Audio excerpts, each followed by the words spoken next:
Hello, എല്ലാവർക്കും നമ്മുടെ ഒരു പുതിയ വീഡിയോയിലേക്ക് സ്വാഗതം. ഇന്ന് നമുക്ക് ബ്രെഡ് കൊണ്ടുള്ള ഒരു സ്നാക്സിന്റെ റെസിപ്പിയാണ്. നമ്മുടെ വീട്ടിലെ കുട്ടികൾക്കോ അതുപോലെ ഗസ്റ്റൊക്കെ വരുമ്പോൾ വളരെ കുറച്ച് സമയം കൊണ്ട് നമുക്ക് ഉണ്ടാക്കി കൊടുക്കാൻ പറ്റുന്ന ഒരു പലഹാരമാണ് കേട്ടോ. അപ്പോൾ നമുക്കിത് എങ്ങനെ ഉണ്ടാക്കണം നോക്കിയാലോ. അതിന് വേണ്ടിയിട്ട് 1/2 ടീസ്പൂൺ മുളക് പൊടി, 1/2 ടീസ്പൂൺ കുരുമുളക് പൊടി, 1/2 ടീസ്പൂൺ ഗരം മസാല, 1/2 ടീസ്പൂൺ ജീരകപ്പൊടി, 1 teaspoon ginger garlic paste, 1/4 teaspoon ഉപ്പ്, 1 ടീസ്പൂൺ തൈര്, ഒരു പകുതി ചെറുനാരങ്ങയുടെ നീര്, ഇതെല്ലാം കൂടി കൈകൊണ്ട് നന്നായിട്ട് മിക്സ് ചെയ്തെടുക്കുക. ഇതിലേക്ക് 1/2 കിലോ ബോൺലെസ് ചിക്കൻ ചെറുതാക്കി അരിഞ്ഞതും കൂടിയും ചേർത്തിട്ട് നന്നായിട്ട് മിക്സ് ചെയ്തിട്ട് 15 മിനിറ്റ് റെസ്റ്റ് ചെയ്യാൻ വെക്കുക. ഇത് നന്നായിട്ട് മസാലയൊക്കെ ഇതിൽ പിടിച്ചിട്ടുണ്ടായിരിക്കണം. ഇനി ഇതിലേക്ക് നമുക്ക് ഒരു സോസ് ഉണ്ടാക്കണം. അതിനുവേണ്ടി കുറച്ച് മയോണൈസ് എടുത്തിട്ടുണ്ട്. അതിലേക്ക് 2 ടീസ്പൂൺ റെഡ് ചില്ലി സോസും 1 ടീസ്പൂൺ ടൊമാറ്റോ സോസും കൂടിയും ചേർത്ത് നന്നായിട്ട് മിക്സ് ചെയ്ത് വെച്ചിട്ടുണ്ട്. ഇനി നമുക്ക് ചിക്കൻ വേവിച്ചെടുക്കണം. അതിനുവേണ്ടി 2 ടേബിൾ സ്പൂൺ ഓയിൽ ചൂടാക്കി എടുത്തിട്ടുണ്ട്. ഇതിലേക്ക് നമ്മൾ മസാല പുരട്ടി വെച്ചിട്ടുള്ള ചിക്കൻ ഇട്ടിട്ട് 1-2 മിനിറ്റ് ഇളക്കിയെടുത്തതിന് ശേഷം 1/4 കപ്പ് വെള്ളം ഒഴിച്ചിട്ട് അടച്ചു വെച്ചിട്ട് വേണം നമുക്കിത് വേവിച്ചെടുക്കാൻ. ഇപ്പോൾ ചിക്കനൊക്കെ വെന്ത് കിട്ടിയിട്ടുണ്ട്. ഇതിലെ വെള്ളമൊക്കെ വറ്റിയിട്ട് നന്നായി ഡ്രൈ ആയിട്ട് എടുത്തിട്ടുണ്ട്.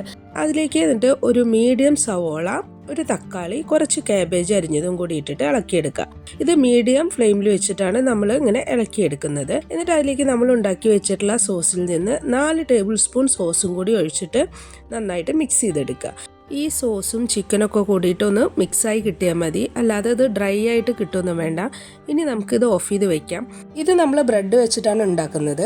അപ്പോൾ അതിന് വേണ്ട ബ്രെഡ് എടുത്തിട്ട് അതിൻ്റെ 4 സൈഡിലുള്ള ബ്രൗൺ ഭാഗം നമ്മളിങ്ങനെ കട്ട് ചെയ്ത് കളഞ്ഞിട്ടുണ്ട്. എന്നിട്ട് നമുക്ക് ഇത് ഇതുപോലെ ഒന്ന് നന്നായിട്ട് ഇങ്ങനെ പരത്തിയെടുക്കുക. സാൻഡ്വിച്ച് ഉണ്ടാക്കുന്ന ബ്രെഡ് ഉണ്ട്, അത് ഒന്നും കൂടി വലിപ്പമുള്ള ബ്രെഡാണ്, അതായിരിക്കും ഒന്നും കൂടി നല്ലത്. ഇനി നമ്മൾ ഈ ബ്രെഡിലേക്ക് നമ്മൾ ഉണ്ടാക്കി വെച്ചിട്ടുള്ള മിക്സ് എത്രയാണ് വേണ്ടിച്ചെങ്കിൽ അത് വെക്കുക. അതിനുശേഷം നമ്മൾ 2 ടേബിൾ സ്പൂൺ മൈദയിൽ കുറച്ച് വെള്ളം ഒഴിച്ചിട്ട് ഒരു പേസ്റ്റ് രൂപത്തിലാക്കിയിട്ടുണ്ട്. അതെടുത്തിട്ട് ഈ 4 സൈഡും ഇതുപോലെ പുരട്ടിയിട്ട് ഒന്ന് അമർത്തി കൊടുക്കുക. അപ്പോൾ നമ്മൾ ഫ്രൈ ചെയ്യുമ്പോൾ ഇതിങ്ങനെ തുറന്നു പോവില്ല. ഇനി നമുക്ക് 2 മുട്ട എടുത്തിട്ട് ബീറ്റ് ചെയ്തിട്ടുണ്ട്. അതിലേക്ക് നമ്മൾ ഉണ്ടാക്കി വെച്ചിട്ടുള്ള ബ്രെഡ് ഒന്ന് ഡിപ്പ് ചെയ്തതിന് ശേഷം കുറച്ച് ബ്രെഡ് ക്രംസിലേക്ക് ഒന്ന് റോൾ ചെയ്തെടുക്കുക.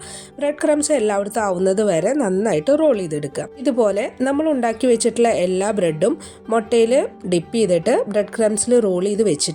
ഇനി നമുക്കിത് ഫ്രൈ ചെയ്യാൻ വേണ്ടിയിട്ടുള്ള ഓയിൽ ചൂടാക്കി എടുത്തിട്ട് അതിലേക്ക് ഓരോ ബ്രെഡും ഇട്ടിട്ട് ഇങ്ങനെ ഫ്രൈ ചെയ്തെടുക്കാം. ലോ ടു മീഡിയം ഫ്ലെയിമിൽ വെച്ചിട്ടാണ് നമ്മളിത് ഫ്രൈ ചെയ്യുന്നത്. അധിക സമയമൊന്നും നമുക്കിത് ഫ്രൈ ചെയ്യാൻ വരില്ല. 4-5 മിനിറ്റിൻ്റെ ഉള്ളിൽ നമുക്കിത് ഫ്രൈ ആയി കിട്ടും.